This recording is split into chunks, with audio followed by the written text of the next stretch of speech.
Well, I just woke up this morning and I went on Rap Royalty and I had some really nice comments about the sound quality on my most recent song. So I wanted to put together something for you guys. I do get these compliments, and I know that quality is something that we've all struggled with, and we all do struggle with constantly. So I just want to show you a few things that I'm using. I've had questions about my microphone. Nothing special. It's a Behringer B1 condenser mic. Costs $100. I still think they sell for $100. And that runs down here into, let's see if I can get it out, a little tiny mixing board. And you can see it's collecting a lot of dust. And I've just got those sliders slid to where they go. I don't play with them too often. I referenced all those by using my headphones, and I do a lot of mixing on my headphones. I just bought these, AKG Studio, MK2 Studio, I think is what they were called. I like them. I like them. I used to have Grottos, but yeah, these are great, man. You know, kind of semi-open too, so they're breathy. They do a really good job at with sibilance and stuff, letting me know when things are too high. And that's it. That's all I've got. I've had the same stuff for 8 years. That's not it. I have a sound card too. I wouldn't recommend it. It was from a company called Emu, and they don't do a good job providing their drivers, updating drivers, so I have to always kind of find a new creative driver that works with the card. But, you know, you got to have a sound card, a condensing mic, and a mixing board, and probably some good headphones. We'll also have some decent speakers. These are Klipsch speakers. This set, I think, is $150. They've been selling it. It's called Pro Media 2.1. It gets really good reviews from gamers and stuff, but you know, it's got that THX sound, so nice quality. But that's it, guys. You know, I've had the same stuff. I spent $300. I've had the same stuff for like 8 or 9 years now, and so most of the magic happens in post editing, in the mixing. I'm going to show you that right now. Okay, this is Adobe Audition 3. And I know it's an older program. They've recently come out with a newer one, which I haven't bothered to upgrade to. I've been using this for a long time. I don't think that a lot of guys who make music use this program for it, but I'm just really comfortable with it. I like the ease of use, and yes, this is what I use. And the last track that I made is a good example of what we can do, because I did do it in one take, so that makes things a little simpler to show you guys. So here's the vocal channel, here's the instrumental. I brought the instrumental down about 4 decibels because just to give vocals their room to get into the beat. If you have this up at full volume, it's going to be difficult to even feel like your vocals are making an impact, so might as well just bring it down, and then we can bump the whole thing later once we render it. You can see there are a couple other channels. Most of these have been poached from the vocal itself, and they fill in gaps, or I've just put in a sound effect, things like that. But let's focus on this track. Well, let's listen to it, you know, and you'll hear the difference. I got it. Hit the cannabis and forgot the plan again, damn it. Wait, I got it. So it's pretty raw. It doesn't really have Like you want to be ignored, but you're occupied, right? Eyes to the floor, cover ground. It's pretty raw. It's got a lot of peaks and valleys, and yeah, it sounds okay. But the first thing we're going to do is we'll go to the mixer. In the mixer, we have to find what tracks we're dealing with. It's track 8. That's for the vocal. Go into the mixer, find track 8, and you want to have the ability to listen to your track as you're mixing it. So you can put in one plugin at a time. Before I start, let me talk about what we're using here. These are all, the majority of these are from the Waves pack, W-A-V-E-S. And that's, they sell plugins. I think they're really high quality. I think they're fantastic. I'll point out a few of them that I use often. C6 is the compressor. I use that quite a bit. E. Kramer is an excellent vocal plug-in, more of a rock feel to it. Does very well with kind of a reverby, kind of amplified sound. JJP Vocals I use a lot. We're going to use that here in a moment. L3 is for kind of mastering at the end. We'll take a look at that. I also like Maserati. That's a good vocal plug-in. And if you keep going down, we have the de-esser, which we'll be using. Super tap, which I use to make bounces. There's a reggae setting in there that gives that kind of on the last bar, the last couple words. I like to play with that. And the King's microphone set's very cool. It has these Beatlesque microphones, kind of like from the King's Speech or something, you know, the big condenser ones. And they have cool sounds that can switch up what you're doing. I guess I should also mention there's another plug-in set that's really cool. It's called Isotope. And I've been using that, Isotope Nectar. I've been using that a bit lately. I'll just open it up so you can take a look. It has a lot of different, it even has like a hip-hop section you can see here with different renderers and different combinations of these things here. FX is very fun to play with, and compressors and delay and harmony and things like that, and reverb.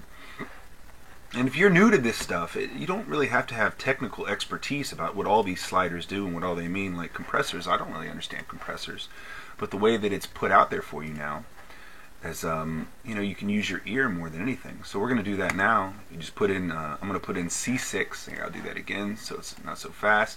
Go to VST where my plugins are, and then C6. This is part of the Waves package. C6 is the compressor that I enjoy using.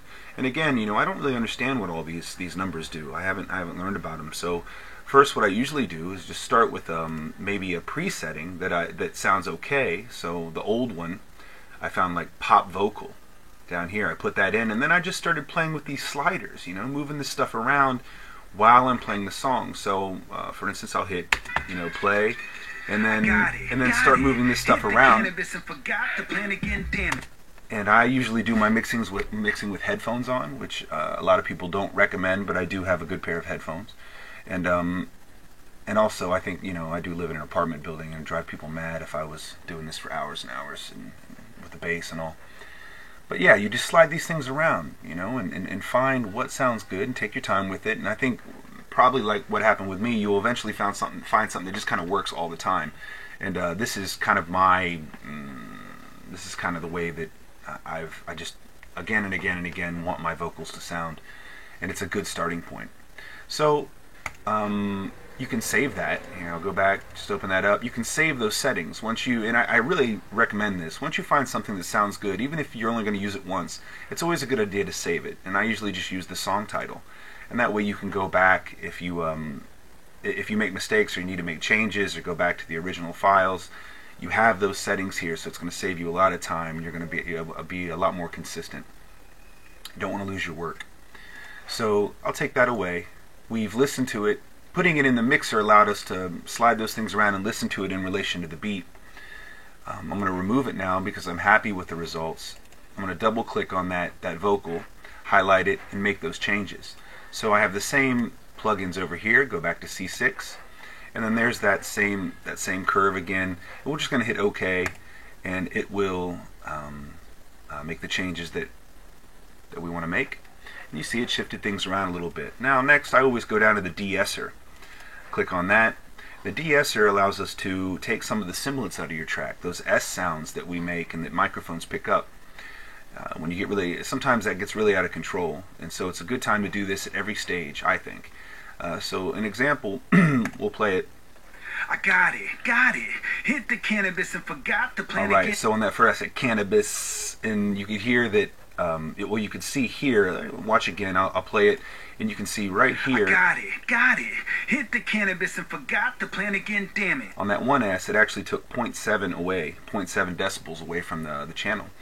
Now it's not about how much it takes; it's about how it sounds again. So this threshold shows you how aggressively it's going to attack that wave. And I do move this around from time to time, depending on how aggressive I'm being with my voice, or how soft or how close I am to the microphone.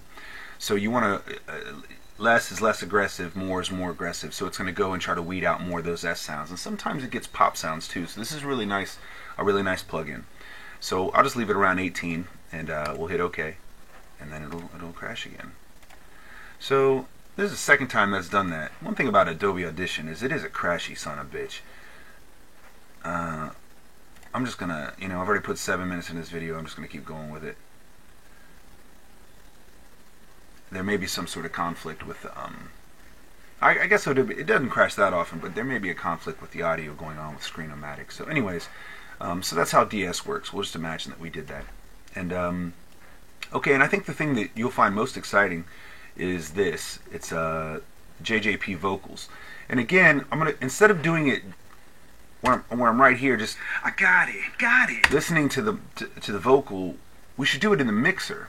And this is something that I didn't do for years because I didn't see it. And as soon as I found it, I really regretted all those years of not doing it this way. But let's open it up in the mixer. So we have the JJP vocal. This is from Waves again. And I think this is, see, I've saved all my songs here, all the different settings that I use this for in different songs. And Whose Blood is the name of this song. So this is the actual curve that I used. But we'll play around with it a little bit. I'll hit go. That's it. I was gonna rock it, launch it with a warhead on my back and a shuttle strapped to my haunches. And I don't know how clear that's coming through, but this plugin does a great job at really kind of removing some of that kind of muddy lower end stuff in vocals. And you'll see here I'm using the female setting. I found that I get the best results with that one. Gives it more of a radio friendly kind of poppy voice, but you just slide these things up and down. Magic adds a little more sibilance, Space adds kind of a reverby, trippy space thing. Here, I'll just show you how That's it. I was gonna rock it, launch it with a warhead on my back and a shuttle strapped to my haunches. Houston, you're clear for takeoff. Pole G's till I'm nauseous, talking dollars, they're talking dog shit. I make her beat my bitch, then while I'm hitting it, I play that position till I'm exhausted. Then I flip her like a dolphin and Peter North it. Blow, drink some coffee. Be sure to go over here. And I usually leave the highs, maybe take a little bit out of the low, but I wouldn't spike the highs too much because these sliders do that. But this is a really great plugin, and that's how I get the majority of that sound that that people seem to dig. So you can run those changes through. I'm going to try to do it. Actually, you know what? I'm just going to leave it in the mixer. That way we don't have to actually do the change. I don't want to risk this thing shutting down again. And then we render the entire track. So the way I do that, it's always good to make your saves. I just hit Alt Save or Alt S at different times. Always good to save your work, and then export, and then I mix it down. I'm gonna change this. I don't want to mix down. I don't want to. So we'll just do trial here. I mix it down in Wave usually, just to have one kind of master version that has really good quality. You know, when we do these MP3s, we do smash the quality, but I've read things that said even audiophiles can't determine the difference between like a 320 kilobytes per second MP3 and these other high-end waveforms like FLAC, even when listening through their preferred headphones. Like, it's so inconsistent. So you know, MP3s are pretty good, and if you're running at 320, you probably got about as good as product as you're going to get, considering that most of us have more problems with our equipment than limitations on okay, well, before I start doing this stuff, I'm just doing it automatically. If you go to the end of the song, you know, you want to get rid of any extra dead air that you have there. It's also good if you go to the very front. I just hit home, and this slides to the very front. It's also good to generate about 0.2 seconds of dead air at the beginning of your song, just to give it like kind of a little rest so it doesn't jump right down your throat when you hit play. So I'm looking at this waveform here, and there are some spikes and valleys, which I would have gone down in my vocal. I would have kind of gone and attacked those things. Going back to mix, like I would have gone in here, and I probably should have showed you guys that. Anyway, so here's the final product, and it's not as loud as it could probably be. And I know loudness was a big problem when I first started making music, trying to get things up to that radio level and not sound distorted or clipping. So what you can do is just kind of click, and go into L3. This is an awesome plugin. Hit Multi-Maximizer. You don't really have to do anything special with this. Just keep everything level.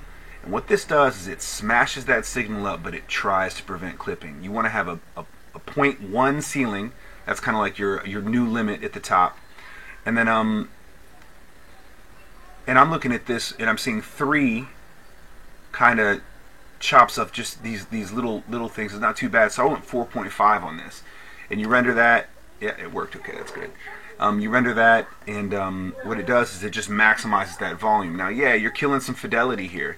You are throwing things into the top, but man, I don't know any other way to get that loudness that that people expect and still keep their fidelity. So that's a really great plugin that you can use for your vocal channels. I just do it at the end on everything because I've already got everything mixed together, right? You know, it already sounds good. I've mixed it up here in the multi-track. I've used my sliders here, changing volume. You can see this is my original. I got it down to 3.1.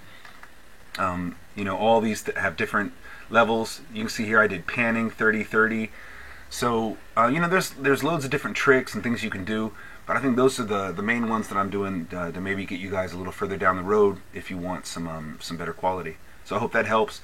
And if you have any questions, you know, I'm happy to help anybody. I don't have any secrets or anything like that. So all right, guys, man, you know, rock on, and I hope this helped you guys out.